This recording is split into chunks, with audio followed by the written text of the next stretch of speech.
চিংড়ি মাছ ভর্তা অনেকেই অনেকভাবে খেয়ে থাকেন। আমিও অনেক পদ্ধতিতে খেয়ে দেখেছি। কিন্তু এই পদ্ধতিতে চিংড়ি মাছ ভর্তা করলে এটা এতটাই সুস্বাদু হয় গরম ভাতের সাথে। এই এক পদ ভর্তা দিয়েই পুরো ভাত খেয়ে নেওয়া যায়। চলুন তাহলে আমি চিংড়ি ভর্তা করি আর আপনারা আমার সাথে সাথে রেসিপিটা দেখে নিন। চিংড়ি মাছ কাটা বাছা ধোয়া সবই সহজ, আশা করি আপনারা সবাই পারেন। আমি এখানে কিছু চিংড়ি মাছ কেটে বেছে ধুয়ে পরিষ্কার করে নিয়েছি। কাটা বাছার পরে এটা এক মুঠো পরিমাণ হয়েছে। একটি তাওয়াতে সামান্য পরিমাণ সরিষার তেল দিয়ে তাওয়াটা গরম করে নিয়েছি। এখন চিংড়ি, পেঁয়াজ, রসুন এগুলোর সাথে সামান্য হলুদ লবণ দিয়ে মেখে নিয়ে গরম তাওয়াতে দিয়ে দিলাম ভাজার জন্য। আমি এখানে 3টা মাঝারি সাইজের পেঁয়াজ ব্যবহার করেছি। এক একটা পেঁয়াজকে আমি 4 টুকরো করে নিয়েছি। এই রেসিপিতে পেঁয়াজগুলো একটু মোটাই রাখতে হবে। এটা কেন বলছি এটা পরবর্তীতে বুঝতে পারবেন। আরও নিয়েছি 3 কোষ রসুন।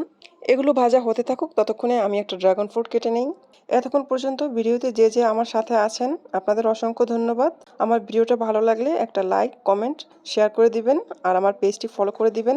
এতক্ষণে আপনারা অবশ্যই লক্ষ্য করেছেন আমি এই রেসিপিতে এখন পর্যন্ত কোনো মরিচ ইউজ করিনি। চিংড়ি মাছটা এক পাশ ভাজা হয়ে গেলে উল্টে দিয়ে তারপরে আমি 4টা কাঁচামরিচ আর 2টো শুকনো মরিচ দিয়ে দিচ্ছি। ঝালটা এখানে যার যার টেস্টের উপর, যার যার স্বাদ অনুযায়ী কম বেশি করে নেবেন। এই পুরো জিনিসটা ভাজার সময় এতটুকু লক্ষ্য রাখবেন যে কোনো কিছুই যেন পুড়ে না যায়। চুলার আঁচটা মাঝারি বা তার থেকে একটু কম রেখে একটু পরপর নেড়েচেড়ে সুন্দরভাবে ভেজে নিতে হবে। পুড়ে গেলে এই ভর্তাটার স্বাদ একটুও ভালো আসবে না, তখন আর খেতে ভালো লাগবে না। কাঁচামরিচের ফ্লেভারটাই এই ভর্তাটায় বেশি আসবে, এটার জন্যই এই ভর্তাটা খেতে বেশি ভালো লাগে। তাই মরিচ দেওয়ার পরে এগুলো আর বেশিক্ষণ ভাজার দরকার হয় না। আমার এগুলো এখন হয়ে গেছে, আমি এখন নামিয়ে এগুলো ঠান্ডা করে নিচ্ছি। আমি এই ভর্তাটা ব্লেন্ডারে করব, তাই ঠান্ডা করে নিচ্ছি। আপনারা চাইলে এই গরম অবস্থায় পাটাপুতার সাহায্যেও এই ভর্তাটা করে নিতে পারেন। এই ভর্তাটাকে আরও ফ্লেভারফুল করতে চাইলে এখানে আপনারা কিছুটা নারকেল কোরানো ব্যবহার করতে পারেন। আমি আজকের ভর্তাটাতে নারকেল কোরানো দিচ্ছি না। মাঝে মধ্যে আমি নারকেল দিয়েও ভর্তা করি, ওটা খেতে অনেক বেশি মজা হয়। ভাজা মাছ মশলাগুলো এখন সম্পূর্ণ ঠান্ডা হয়ে গেছে ভর্তা বানানোর জন্য, তাই ব্লেন্ডারের জারে নিয়ে নিলাম। বেশিক্ষণ ব্লেন্ড করা যাবে না, 30 সেকেন্ড করে 2 বারে 1 মিনিট ব্লেন্ড করে নিলেই হবে।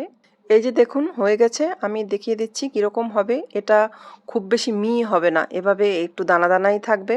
এই ভর্তাটাতে একটু বড় সাইজের চিংড়ি ব্যবহার করলে ওইটা খেতে বেশি মজা হয়, কারণ ওই চিংড়িটাতে মাংস বেশি থাকে।